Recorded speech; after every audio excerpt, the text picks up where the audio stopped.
ابن جوزی رحمۃ اللہ علیہ۔ اصل کمال علم اور عمل دونوں کو جمع کرنے میں ہے۔ طلب علم کے دوران طالب علم کو بلند ہمتی سے کام لینا چاہیے،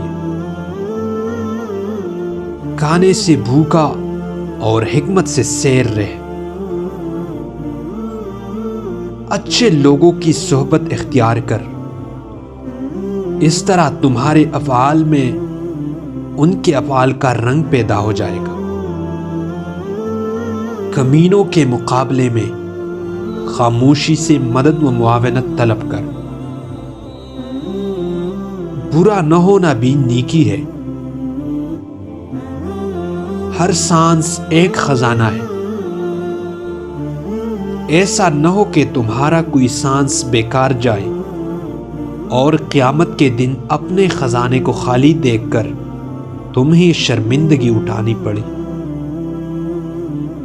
غور کرو، اس دنیا میں ہمیں زندگی بسر کرنے کی جو مدت ملی ہے اس کی حقیقت کیا ہے؟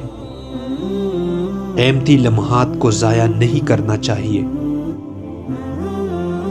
بری اور شریر عورتوں سے اللہ تعالیٰ کی پناہ میں رہ، اور نیک عورتوں سے بھی پرہیز کر، ان کی طرف میلان کا نتیجہ شر ہی ہوتا ہے۔